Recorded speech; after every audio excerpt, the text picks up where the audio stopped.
You step into the glittering halls of a Renaissance palace where chandeliers flicker like captive stars and silk tapestries whisper of wealth. The air is thick, not with roses, but with the sharp tang of unwashed bodies cloaked in jasmine and musk.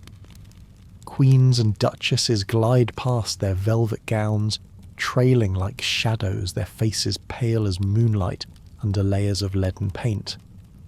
You'd think these women, draped in opulence, bathed in marble tubs with lavender-scented water, but no hygiene was a dangerous flirtation, a risk to be avoided. To them, cleanliness was a peasant's burden, and power smelled like defiance, not soap. Royal women, you see, were not just rulers of courts, but architects of illusion. Their hygiene, or lack thereof, was a deliberate act, a middle finger to nature's demands. Bathing was rare, not for lack of water, but because court physicians, those wise men who thought wombs wandered like lost spirits, preached that hot water invited plague through open pores. So you stand in this perfumed haze watching a queen adjust her wig, its powdered curls hiding a secret ecosystem of lice and ambition. Her smile is a weapon, her scent a battlefield, and you're about to learn how these women turned filth into majesty. Like and subscribe. If you're ready to dive into their world, tell us in the comments where you're tuning in from, and let's unravel this gritty, glamorous truth together. You're shivering in the drafty castle chamber, the fire spitting embers as servants haul buckets of steaming water past you. The queen, resplendent in her fur-lined gown, eyes the wooden tub with suspicion, as if it's a trap set by death itself. Bathing, you learn, was no luxury, it was a gamble. Court physicians, with their starched ruffs and grim tomes, warned that warm water opened your skin's gates, letting disease slither in like a thief. Queen Isabella of Castile, her name synonymous with conquest, boasted she bathed only twice, at birth and before her wedding. Her body unwashed was a fortress, its scent a badge of divine right. When a bath did happen, it was a siege of effort. You watch as 40 buckets are lugged up stone stairs, water sloshing, servants sweating. The tub, a leaky barrel, promises no comfort, more likely splinters and parasites than relaxation. You catch a whiff of the Queen's perfume, a floral assault that barely masks the truth.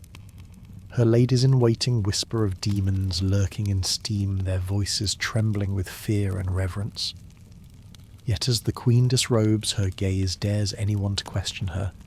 To bathe was to tempt fate, but to rule was to defy it. You're drawn into her world where every choice, down to the refusal of soap, carries the weight of a crown. You lean against the cold stone wall of a royal bedchamber, the flickering candlelight casting shadows on the Queen's vanity. She dismisses her maid with a wave, then reaches for a linen cloth, its edges frayed from endless use. No steaming bath awaits. Instead, this is the ritual of the wipe and hope, a desperate friction against skin that hasn't known water in months. You feel the rough fabric scrape across her arms, pulling away the day's grime, the sweat from courtly intrigues, but leaving behind the deeper layers of human essence. It's not cleansing, it's camouflage, a denial of the body's betrayals. In this world, soap is a stranger, water a foe. You watch as she rubs with deliberate strokes, her fingers tracing paths over collarbones sharp with hunger for power, the cloth absorbing surface sins but igniting a subtle heat in the air. The room fills with the faint musky scent of her exertion, a reminder that even queens bleed and sweat. Yet she straightens her eyes, fierce in the mirror, defiance wrapped in denial. No dignity lost, she tells herself as the cloth drops to the floor forgotten.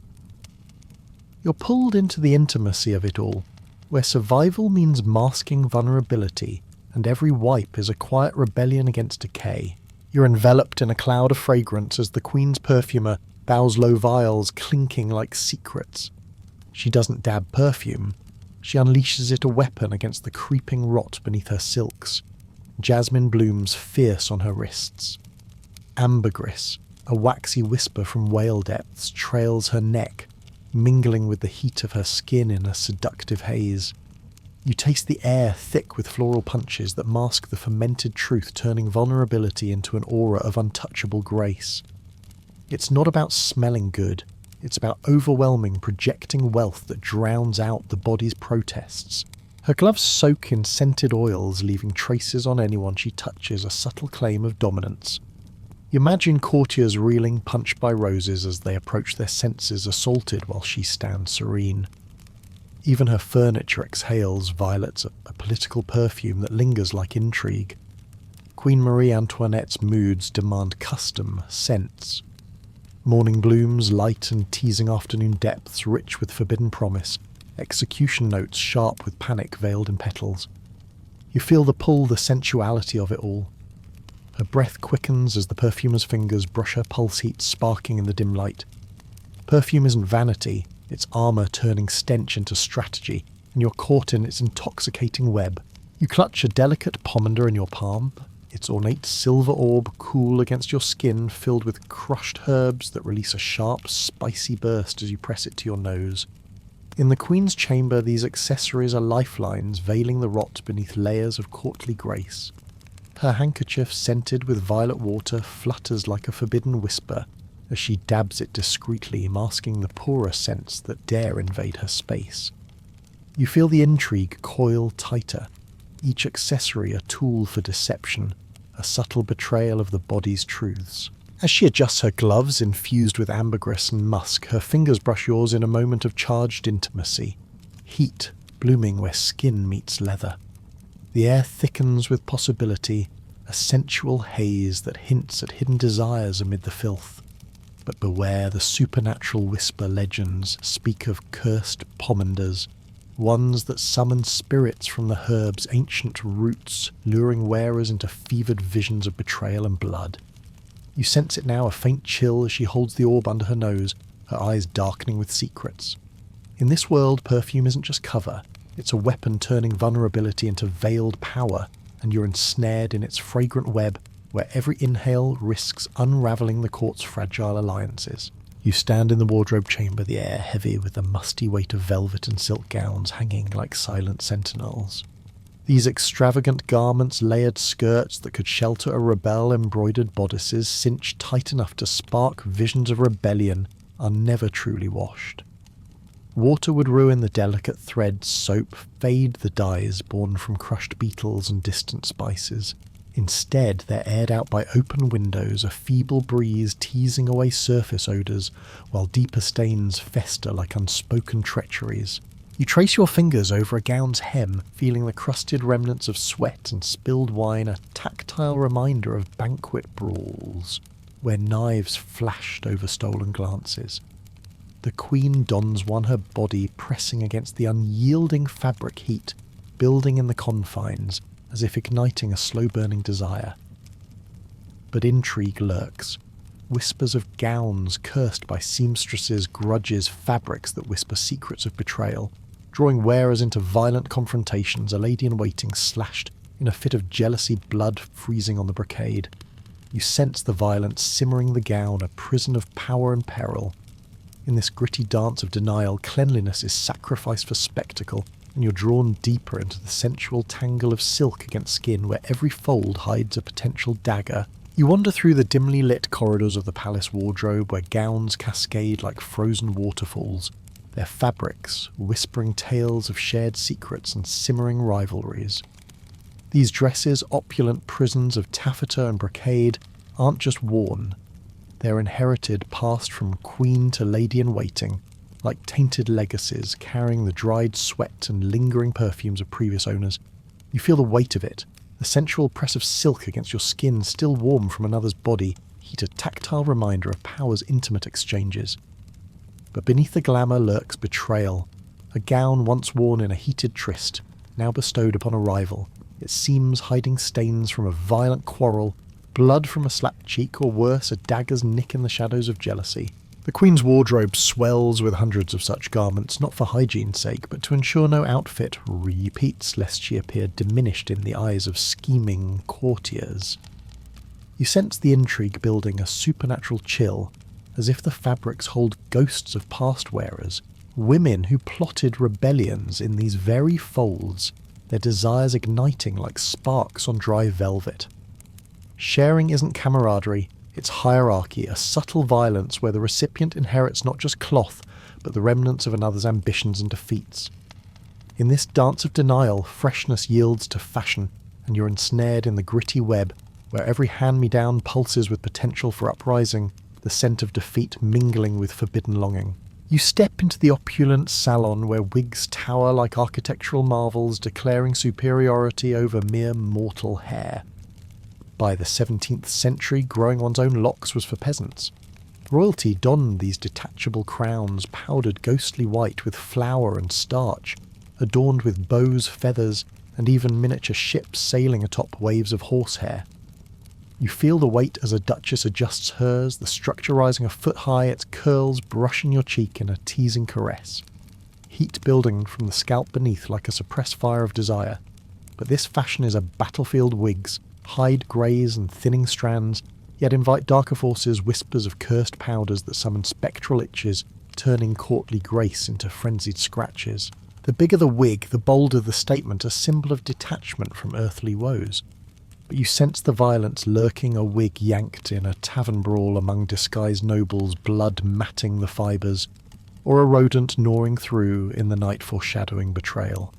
Supernatural tales weave in wigs, infused with folklore, spirits luring wearers into midnight intrigues, where passions erupt in visceral clashes, knives flashing under powdered disguises. You're drawn into the sensual absurdity, the powder dusting your lips like forbidden kisses, where cleanliness is ironic and every elaborate curl masks a potential for savage unravelling. In this era of excess, wigs aren't just fashion, they're armoured illusions pulsing with the raw throb of power and peril. You perch on the edge of a velvet chaise in the Queen's boudoir, the air thick with the powdery scent of starch and decay as her wig sits like a crown of deception atop her head. These elaborate nests, dusted white and blooming with feathers, aren't just fashion, they're five-star havens for lice, their tiny bodies scuttling through the warm, undisturbed layers like spies in a court of intrigue. You feel a phantom itch crawl across your scalp, the sensual prickle of invasion, as if the parasites whisper secrets of forbidden trysts hidden in the curls. But worse lurks rodents drawn to the edible powders and fats mistake the wig for a feast gnawing through in the night, with sharp teeth that could draw blood in a frenzied attack.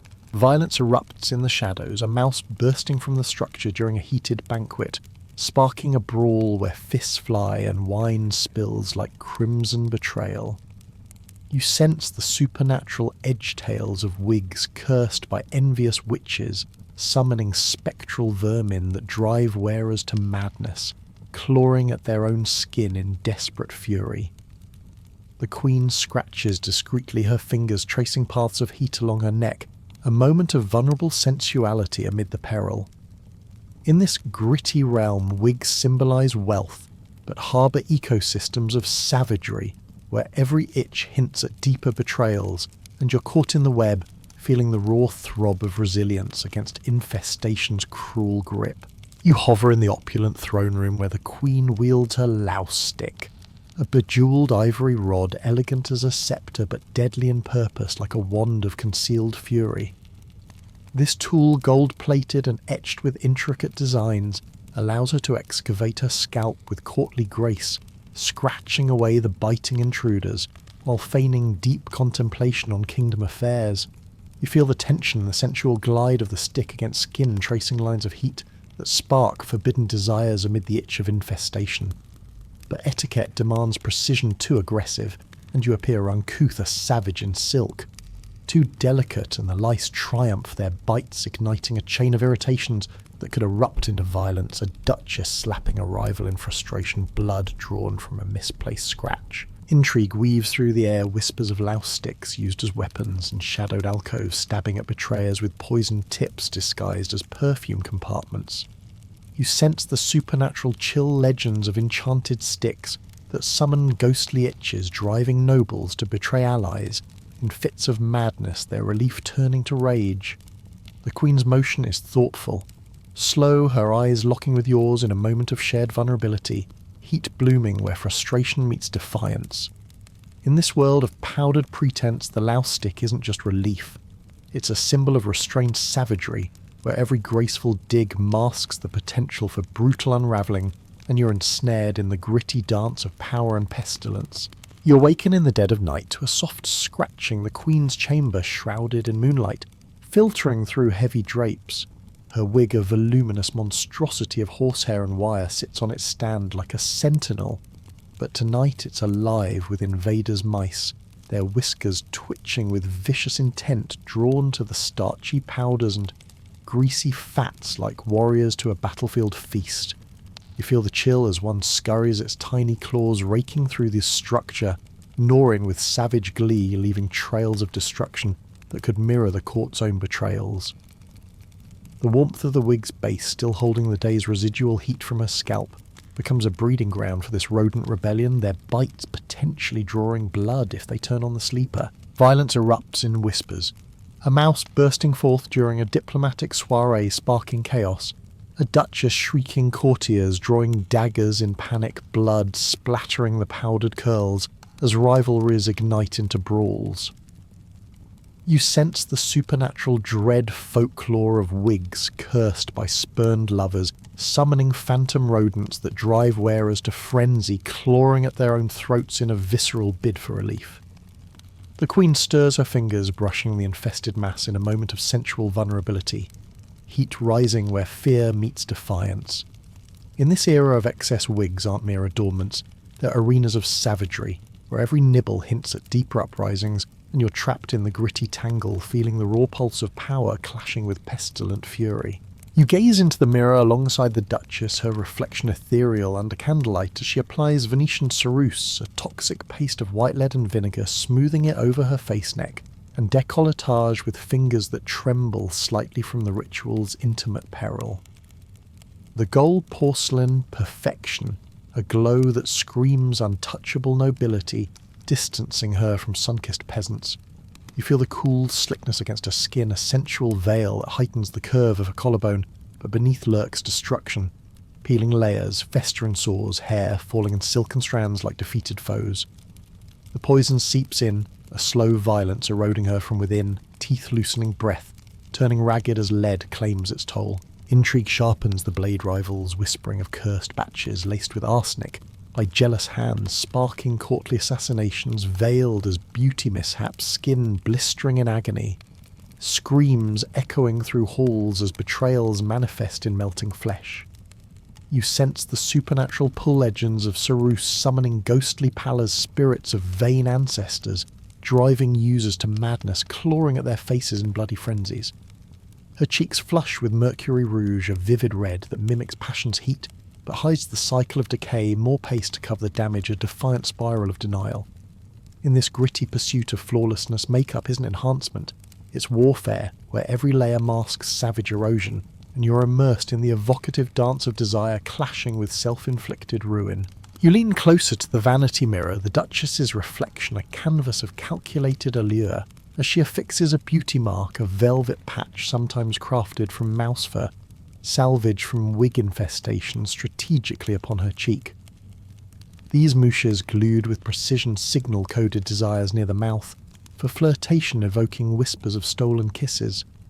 By the eye for passion hinting at heated glances that could ignite courtly scandals. You feel the tactile pull, the soft fur brushing skin like a lover's touch, but they often conceal festering sores from yesterday's toxic layers, a visceral reminder of beauty's brutal cost, skin cracking like parched earth under the assault of leaden mercury. Violence simmers beneath rivals, tampering with adhesives lacing them, with irritants that blister and burn, sparking duels where daggers flash over perceived slights, blood, mingling with rouge in savage clashes. You sense the supernatural veil tales of enchanted marks, summoning spectral admirers, ghosts of past beauties, driving wearers to claw at their faces in frenzied jealousy nails, drawing crimson trails as betrayals unfold. Her breath quickens, heat blooming where the patch presses a sensual emblem of defiance amid decay. In this evocative cycle, beauty marks aren't mere adornments, they're shields against ruin where every placement masks deeper wounds, and you're immersed in the gritty interplay of desire and destruction, feeling the raw throb of vanity's vicious grip. You sit at the royal banquet table, the air sweet with marzipan and honeyed wines. As the Queen indulges in sugar, a glittering vice imported like conquests, consumed voraciously to drown sorrows or flaunt refinement. Her teeth, once pearly gates to eloquence, now rebel in rot, and abscesses, blackened stubs staging revolts against the onslaught. You taste the irony, the cloying sweetness on your tongue mirroring her hidden agony, where chewing becomes a nostalgic dream and meals mashed into mush to avoid the visceral crack of enamel shattering like defeated foes. No flossing exists. Instead, she grimaces through spoons of stew, her speech slurring as diplomats strain to decipher words muffled by decay. Violence erupts in the shadows, a queen's rage at her reflection. Sparking courtly brawls, fists flying over mocked lisps, blood spilling from split lips as rivalries turn savage over perceived weaknesses. You sense the supernatural dread folklore of sugar-cursed smiles summoning demonic itches, driving nobles to yank teeth in frenzied pain pliers wielded by barber surgeons in bloody extractions without mercy. Her lips part in a closed-mouth smile heat, lingering from clove oils that mask necrosis, a sensual veil over the toll of indulgence. In this gritty narrative, dental decay isn't mere misfortune, it's a battlefield of excess, where every rotten molar echoes power's cruel price, and you're drawn into the evocative clash of pleasure and peril, feeling the raw pulse of resilience amid self-inflicted ruin.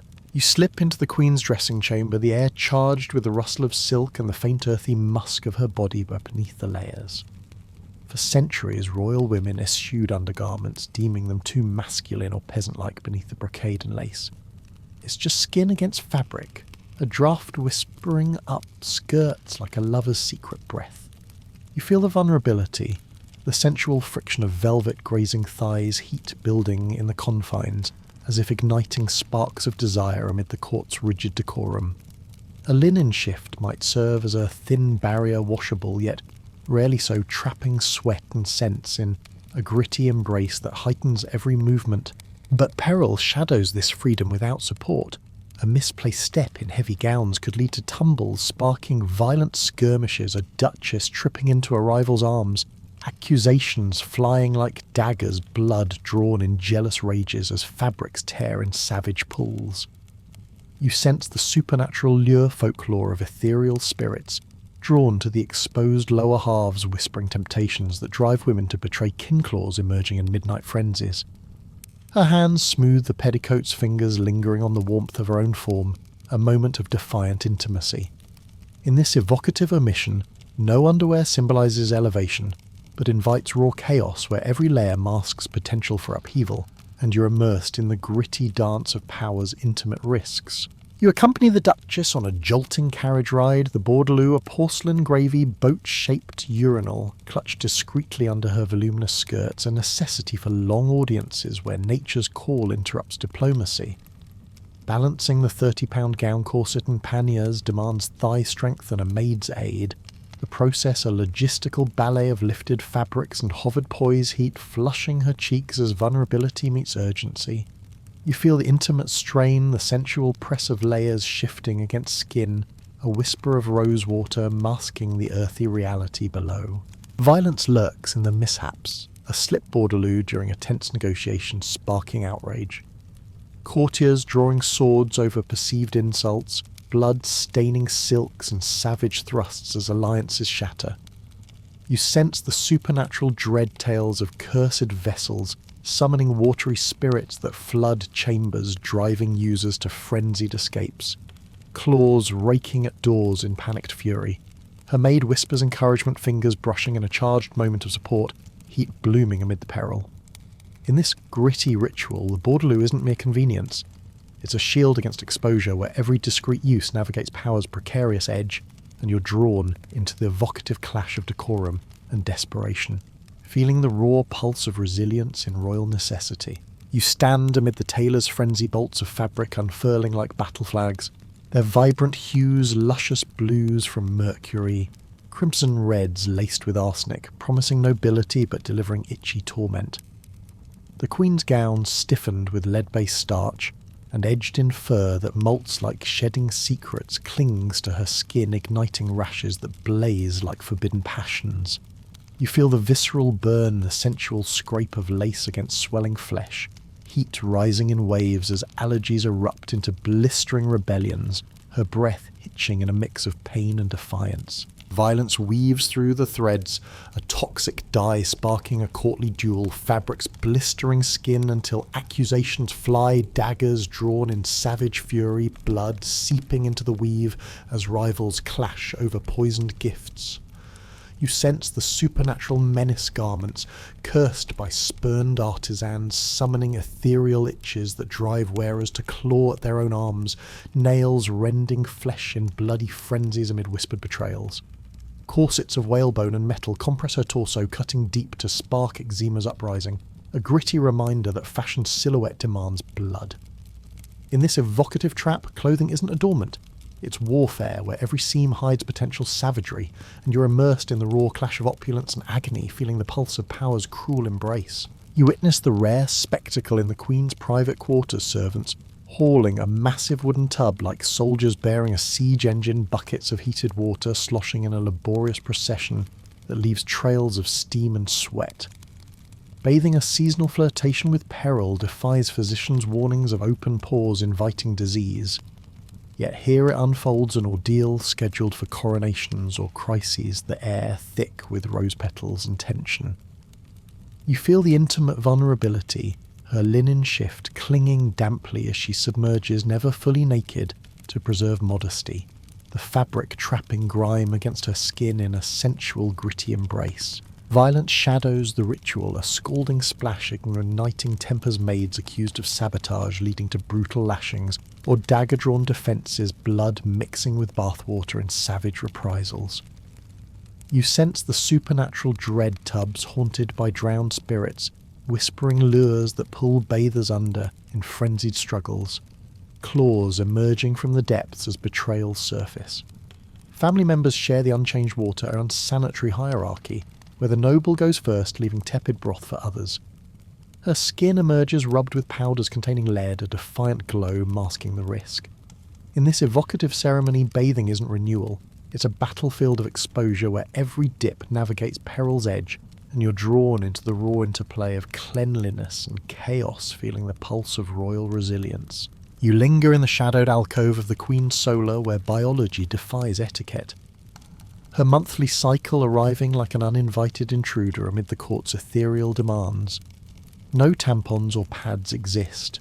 Instead, softened linen rags tied to belts serve as makeshift barriers strapped beneath skirts in a gritty ritual that risks slippage staining thrones, or gowns sparking whispers of weakness or omens. You feel the intimate discomfort, the sensual ache of cramps twisting like forbidden desires, heat pooling, as she shifts discreetly her body, betraying the divine facade with blood's raw insistence. Violence brews in the secrecy, a leaked cycle igniting political sabotage rivals, accusing witchcraft leading to brutal interrogations, lashes cracking skin blood, flowing in savage punishments as succession fears erupt into dagger-drawn confrontations. You sense the supernatural taboo church doctrines, barring menstruating women from sacred spaces, summoning folklore spirits that haunt with crimson visions driving them to claw at betrayers in frenzied rages. Ladies in waiting hover, aiding with fabric adjustments in charged moments of vulnerability, fingers brushing skin amid the peril. Periods aren't private, they're intrigue fuel, missed ones whispering pregnancies that could topple dynasties every drop, a potential battlefield. In this evocative struggle, menstruation challenges power's illusion, where biology clashes with ambition, and you're immersed in the raw pulse of resilience against humanity's unyielding cycle. You stand enveloped in the Queen's final arsenal, a fog of perfume that chokes the air like a desperate embrace. Her signature scents, rose-water lavender musk scraped from deer's glands, weaponized against the unyielding filth of unwashed weeks. Not a luxury, but survival. Each spritz a defensive strike masking armpit build-up and layered decay, turning vulnerability into an overwhelming presence. You taste the floral terror thick and misleading heat from her skin, mingling with the oils in a sensual haze that hints at deeper desires beneath the denial. Violence perfumes the court, overpowering scents. Fainting guests, sparking brawls where accusations of poisoning fly daggers unsheathed in savage lunges, blood scenting the violets as rivalries ignite. You sense the supernatural allure vinaigrette necklaces holding soaked sponges cursed to summon aromatic spirits that drive inhalers to betrayal claws, emerging in frenzied attacks amid the chemical fog. Her gloves exude imported spices, fingers trailing heat on touch skin, a subtle claim amid the chaos. Power doesn't need cleanliness. It demands illusion where violets veil fear, and every overpowering whiff asserts dominance. In this gritty climax, perfume isn't adornment. It's the ultimate shield where sensory assault meets raw humanity and you're caught in the evocative swirl, feeling the pulse of defiance in every choking breath.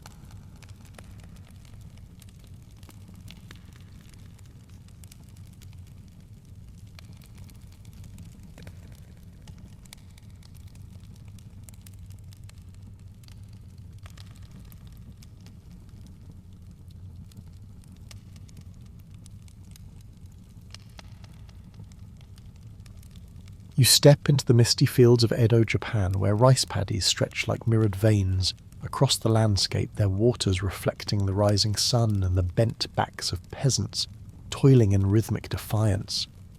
Under the Tokugawa shogunate, rice isn't mere sustenance, it's the pulsing heart of society, measuring salaries in koku, the amount to feed one man for a year, turning grains into gold for samurai lords and daimyo.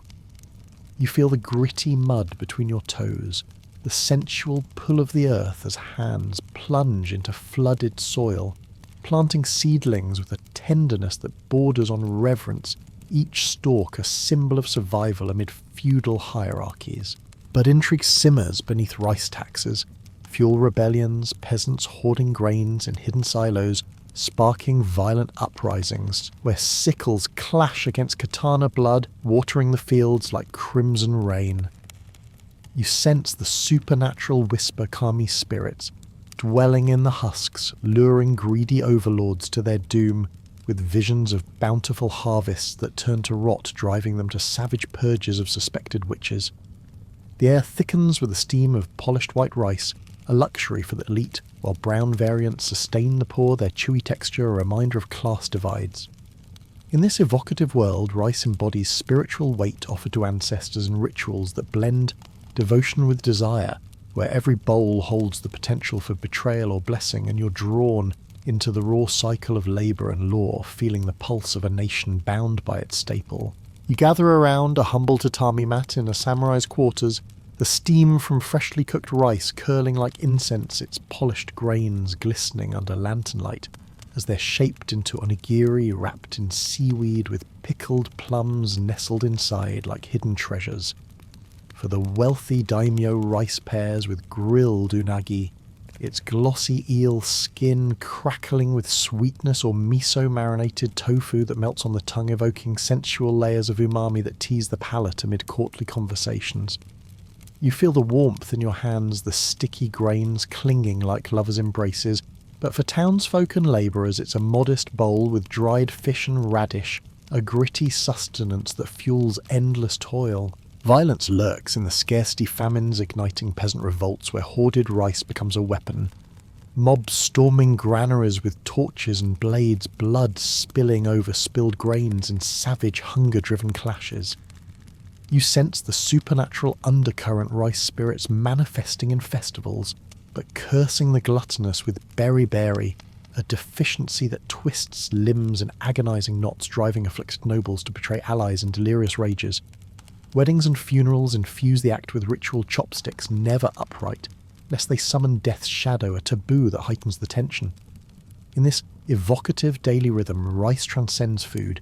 It's a thread of continuity where every meal balances nourishment with peril, and you're immersed in the raw interplay of tradition and temptation, feeling the pulse of Eto's resilient soul. You kneel by the hearth in an Edo household, the pot bubbling with miso soup's soulful steam, its fermented soybean paste a salty umami sludge, blending with dashi from bonito flakes and kelp, creating layers of smoky brine that caress the senses like a lover's sigh. This isn't watery broth. It's a daily anchor spanning classes from peasants' thin versions with radish, peels to samurai's hearty bowls laced with tofu cubes and wakame strips, perhaps a clam whispering coastal secrets. You feel the warmth seep into your bones, the sensual swirl of scallions floating like green whispers. But for merchants, seasonal bamboo shoots or shiitake add earthy depth, a gritty nourishment that balances gut energies before probiotics were named. Violence boils beneath miso batches tainted in rivalries sparking poisonings, where bowls become weapons, samurai drawing katana over suspected sabotage blood, mixing with broth in savage duels.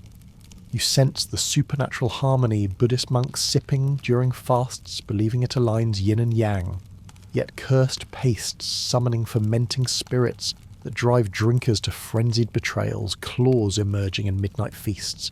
Housewives tuck crocks in dark corners like treasures, their fermentation a ritual of patience and power.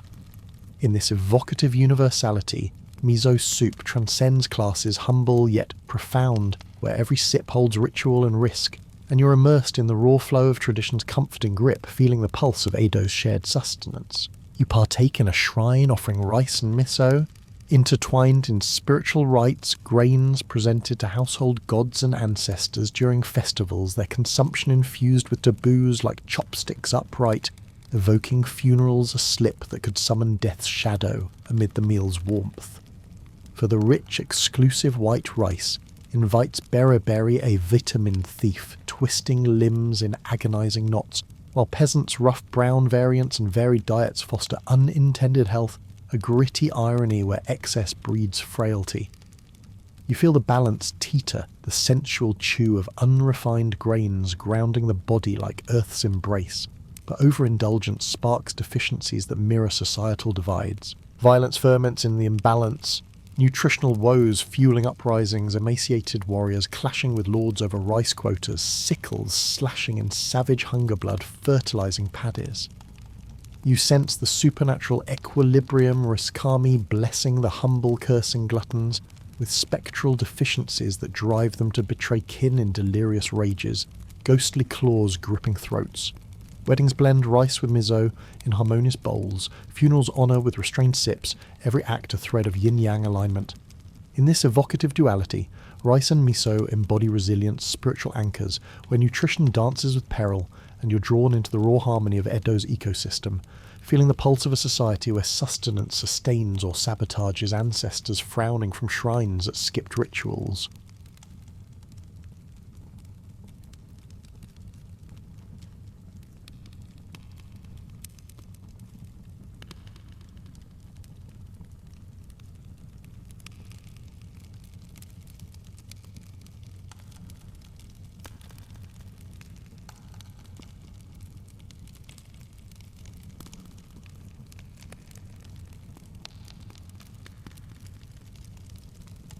You descend into the steaming heart of ancient Rome, where bathhouses rise like marble monuments to communal indulgence, their vaults echoing with laughter whispers and the splash of water that veils deeper desires. These thermi aren't mere cleansers, they're pulsating hubs of society, where senators plot in humid haze. Merchants seal deals amid oil-slick skin, and lovers exchange heated glances across foggy pools. You feel the warmth envelop you, the sensual mist clinging to your body like a lover's breath. But beneath lurks intrigue baths as arenas for espionage, where an overheard whisper could topple empires or ignite betrayals. Violence simmers in the steam gladiators, nursing wounds from arena clashes, their scars glistening as rivalries spill into fisticuffs, blood swirling in the drains like crimson secrets. You sense the supernatural allure, spirits of ancient nymphs haunting the waters, luring bathers into frenzied visions of passion or peril, claws emerging from depths to drag the unwary under. Emperors mingle here, their presence a power play, gauging loyalties while stripped of toga's vulnerability, heightening the stakes. In this evocative sanctuary, baths transcend hygiene, their theatres of connection, where cleanliness courts chaos and you're immersed in the raw throb of Roman life, feeling the pulse of a civilization that soaks in both virtue and vice. You navigate the labyrinthine layout of a Roman bathhouse beginning in the Apoditerium, where togas slip away like shed inhibitions, bodies exposed in a charged vulnerability that sparks stolen touches amid the locker's shadows. Thieves lurk here, pilfering garments in quick strikes, leading to violent chases where fists crack against marble blood, staining the floors as ownership turns savage. You feel the transition's heat skin prickling as you enter the tepidarium's warm embrace. Benches inviting acclamation sweat beading like dew on lovers' forms. Gossip simmering in the air thick with potential betrayals. The caldarium awaits a sweltering sauna where steam veils illicit encounters. Perfumed oils rubbed into flesh with sensual strokes that could conceal daggers' edges. Violence boils over arguments, escalating into brawls, strigils, curved scrapers wielded like weapons, slicing skin in heated disputes over Senate scandals. You sense the supernatural steam, vaporous spirits rising to whisper temptations, driving bathers to frenzied grapples, claws raking in ecstatic fury. Plunge into the frigidarium's icy shock, a jolt that snaps senses alert, invigorating yet perilous, where cold could mask assassinations, bodies vanishing under the surface. Emerging oiled and massaged, you're reborn, but the ritual's arc from warmth to chill mirrors life's gritty cycles where every room holds intrigue's pulse, and you're drawn into the raw flow of Roman renewal and risk. You immerse yourself in the caldarium's humid veil where Roman bathhouses transform into steaming cauldrons of rumour, the air thick with whispers that curl like tendrils around bare, oil-glistened bodies. Senators and merchants shed togas and pretences alike, their sweat-slicked forms pressing close in the heat, fostering a sensual intimacy where glances linger and touches brush accidental yet charged. You feel the pulse of shared vulnerability, skin flushing as gossip flows. Octavia's affair with her flute teacher murmured like a seductive secret. Marcus's embezzlement igniting sparks of betrayal amid the steam. Intrigue thickens the fog, political plots hatched in low voices. Alliances forged or fractured with a knowing nod, but violence erupts when words cut too deep, fists flying in sudden brawls. Blood mingling with sweat, as rivals grapple on slippery tiles, bones cracking like dry twigs under boots. You sense the supernatural haze, vaporous spirits of forgotten orators rising to amplify lies, driving bathers to frenzied accusations, spectral claws scratching at minds until betrayals manifest in dagger thrusts hidden by the mist. Co-ed spaces blur ranks, emperors eavesdropping incognito, their presence a power play that heightens the erotic tension. In this evocative melting pot, baths aren't just social, they're arenas where reputations dissolve in humidity, and you're drawn into the raw throb of connection and conspiracy, feeling the gritty pulse of Rome's underbelly. You surrender to the bathhouse's seductive undercurrent where Rome's thermi pulse with casual desire, naked forms gliding through dim light and steam that caresses skin like a lover's breath. Early Empire co-ed hours invite flirtation's playground towel slips deliberate, amid olive oil's slick sheen winks, leading to shared massages where fingers trace muscles with heated intent. You feel the erotic charge, bodies pressing in the tepidarium's warmth, bare skin igniting sparks of passion that blur virtue, and vice matrons wielding wit as weapons in this arena of admiration. But seduction courts peril illicit encounters sparking jealous rages, lovers clashing in visceral brawls, daggers concealed in folds, blood blooming in the pools as betrayed partners lunge with savage fury. You sense the supernatural temptation nymph-like spirits weaving through the vapour, luring bathers into frenzied embraces that end in betrayal, ghostly claws raking flesh as moral pendulums swing with regime changes. Laws against promiscuity rise and fall, emperors banning or reinstating the steam's allure, their own indulgences fueling scandals. In this evocative haze, baths transcend hygiene. They're stages for desire's dance where flirtation teeters on violence's edge, and you're immersed in the raw interplay of attraction and aggression, feeling the gritty pulse of Rome's hidden hungers. You recline on a heated marble bench in the bathhouse's wellness wing, the air humming with pseudo-scientific promises as physicians in togas prescribe hydrotherapy rituals, alternating caldarium steams and frigidarium plunges to purge toxins and balance humours. Their theories are slippery as the oiled floors. Snake oil quite literally slicks your skin alongside lavender rubs a sensual glide of fingers tracing meridians that ignite warmth deep within. but the treatments teeter on folly, leeches applied to feet for good measure, drawing blood in rhythmic pulses that mimic passion's throb. You feel the invigorating sting, circulation surging like a lover's quickened breath. Yet it's all guesswork, fevers banished to tepid rooms, gout soothed in hot soaks, digestive woes massaged away under olive-slick hands. Violence underlies the healing botch bloodletting, sparking accusations of malice. Patients lashing out in delirious rages, barber doctors defending with improvised blades, blood spraying across mosaics in savage skirmishes. You sense the supernatural pseudoscience ethereal vapours summoning humoral spirits that imbalance the unwary, driving them to frenzied self-harm claws manifesting as phantom itches that rend flesh. Natural hot springs at Baiai draw the afflicted waters bubbling with mineral promises, recovering warriors from battle wounds, or exiles from political stabs, wine flowing to dull the pain. In this evocative blend of therapy and theatre, baths offer holistic reprieve. Mind-steamed, ego-stroked enemies judged in saunas where wellness walks the edge of wisdom and whimsy, and you're immersed in the raw pursuit of vitality, feeling the gritty pulse of Rome's quest for immortality amid indulgence's risks. You lurk in the bathhouse's steamy corridors where Rome's true power brokers convene, not in Senate halls, but amid sweaty negotiations, senators murmuring deals over diluted wine, their half-naked forms vulnerable yet potent in the fog. Status blurs as governors lounge beside bakers, generals whisper to gladiators turned philosophers. Alliances forged in quiet words during oil massages, a sensual need that could conceal a hidden blade's threat.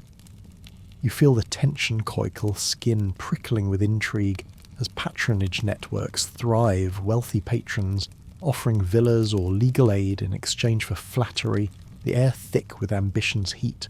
Violence erupts in the slipperiness, sour deals leading to heated arguments, bathers grappling in brutal holds, bones cracking against stone as spies disguised as the commoners eavesdrop for emperors, their reports sparking dungeon drags or assassinations mid-scrub. You sense the supernatural machinations, steam spirits, amplifying whispers into omens, driving politicians to betray with phantom urgings, spectral claws guiding hands to poison vials hidden in towels. Hadrian mingles accessibly, a wise facade masking watchful eyes while others avoid the baths fearing stabs between soaks. In this evocative informal arena, bathhouses pulse with influences undercurrents, reputations rising or wrung out like sponges where politics gets slippery and you're drawn into the raw interplay of manoeuvre and menace, feeling the gritty throb of empire's hidden machinery. You venture into the neighbourhood balnea, modest bathhouses where Rome's plebeians, the bakers dusted in flower soldiers scarred from frontier skirmishes, fishmongers reeking of anchovies find fleeting luxury in steaming waters, a civic equaliser amid empire's hierarchies. Entrance fees, mere quadrants waved on festivals, make these no-frills havens essential, where hot plunges and cold rinses cleanse the day's grime, perhaps with a strigil borrowed or a vendor's stale bread outside.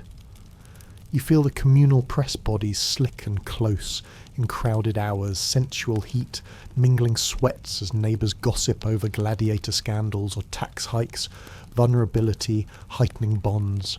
But masses breed chaos, overcrowding, sparking brawls, elbows jabbing into ribs like daggers, blood swirling in shared pools as tempers flare over unclean water or stolen spots. You sense the supernatural underbelly drain spirits rising to whisper incitements, driving the poor to frenzied grapples, spectral claws emerging from vents to rake at the unruly. Women bathe in segregated shifts sometimes with children, or laundry escaping domestic drudgery while slaves mingle momentarily as equals.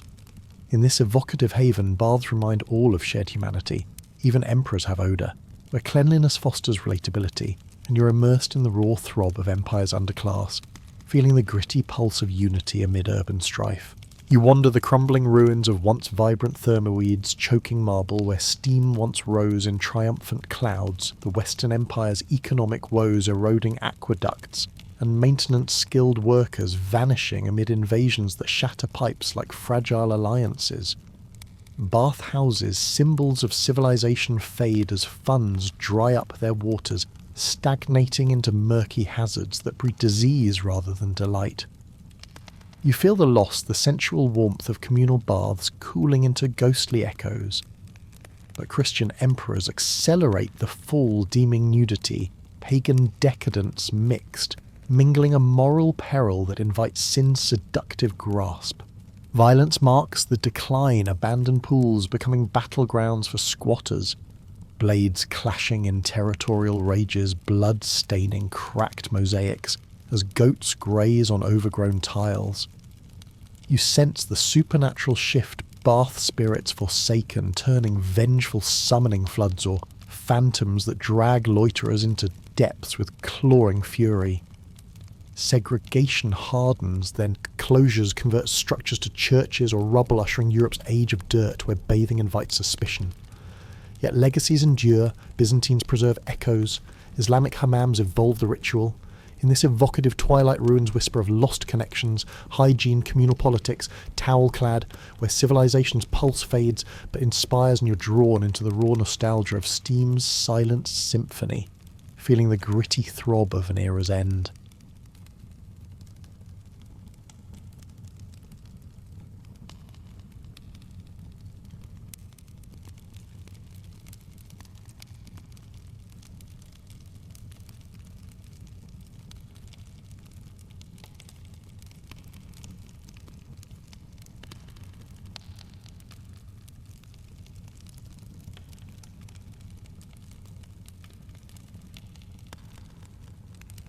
You stride into the grand hall of a medieval French castle, torches flickering like watchful eyes, tapestries billowing with scenes of conquest as the scent of roast venison clashes with cloves and nutmeg in a heady assault.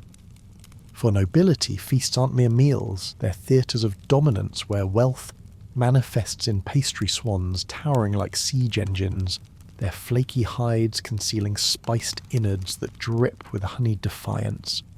You feel the charged air, the sensual press of bodies at the table ranked by status. High lords up front, devouring peacock with feathers, reattached a flamboyant kill that screams, "I slay beauty for sport, what of you?" Intrigue simmers amid the excess, a poisoned goblet slipped during the procession. Trumpets blaring as heralds announce courses sparking violent accusations, daggers drawn under the table blood spilling onto trenchers as rivals clash in savage ambition. You sense the supernatural undercurrent feast spirits summoned by wasted spices whispering temptations that drive hosts to betray guests, ghostly claws raking at gluttons in frenzied hallucinations.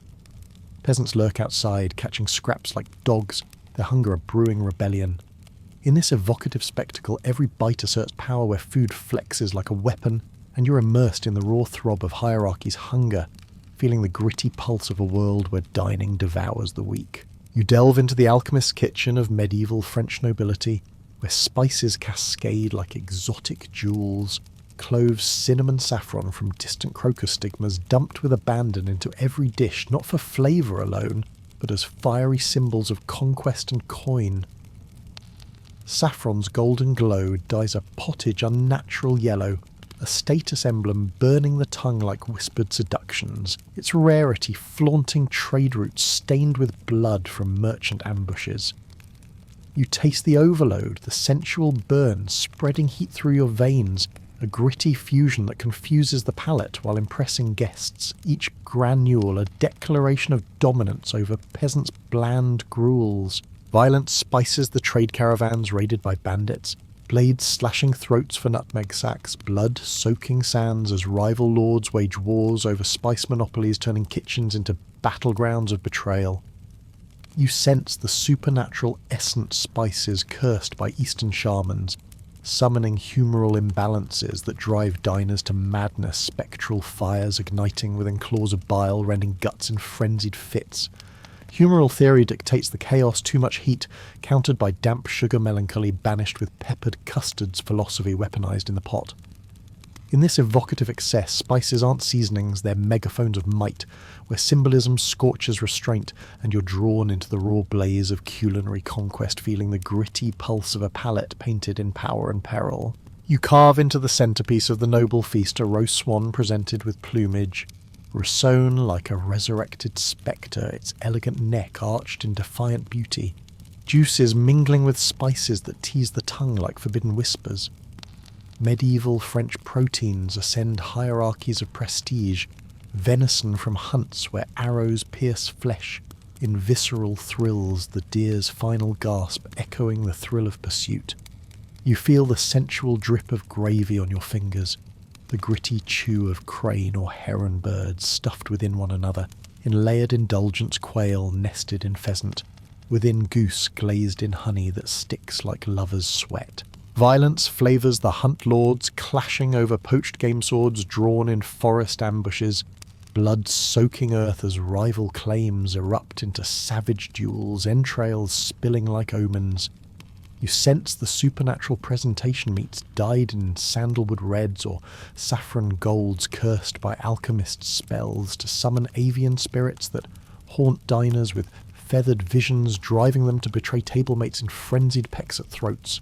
Fish days demand ingenuity, eels coiled like serpents, porpoise deemed aquatic yet mammalian moulded into faux roasts with dough bones, a pious deception that bends theology's blade.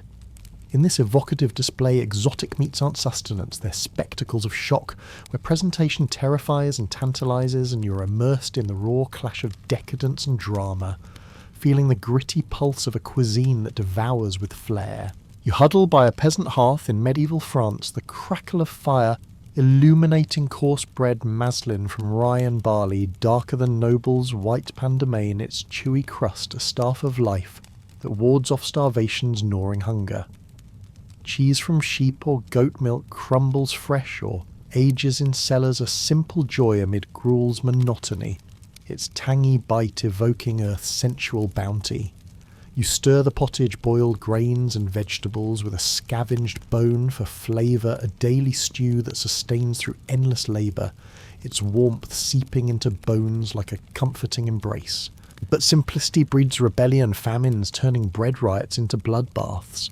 Peasants wielding pitchforks against tax collectors, blades slashing in savage uprisings, entrails spilling onto hut floors as lords' granaries burn.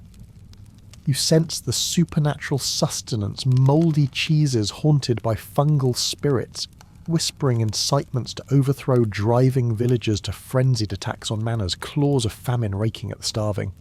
Garlic and sage from foraged herbs flavour the pot, warding off melancholy's damp grip per humoral law. In this evocative contrast to noble excess, peasant fare as resilient bread dipped in cabbage broth. A victory over scarcity where every meal fuels survival's fire, and you're drawn into the raw throb of endurance, feeling the gritty pulse of a class where simplicity sharpens the edge of defiance. You gaze upon the banquet's crowning folly, a medieval French pastry coffin, rock-hard crust of flour and lard, not for eating, but as a vessel holding mysteries within its lid, cracking open like a tomb to reveal venison or fish in spiced gravy that drips sensually, teasing the palate with sticky warmth. These illusions escalate pies bursting with live birds, their wings fluttering in chaotic escape, or musicians emerging amid flower dust, a theatrical shock that blends delight with dread. You feel the gritty flake on your fingers, the sensual burst of almond quills on a porcupine-shaped confection, but some explode on cue shards flying like shrapnel in culinary warfare. Violence bakes into the spectacle-tainted pastries, sparking poisonings, guests convulsing in savage agony, accusations leading to duels where blades pierce like fork tines, blood frosting the marzipan castles. You sense the supernatural dough pastries cursed by envious cooks summoning avian spirits that peck at diners' eyes in frenzied vengeance, or sugar sculptures haunted by saintly ghosts demanding piety amid the gluttony. Colours from beet juice or charcoal tint the creation's ominous black or vivid red, evoking bloodied battlefields.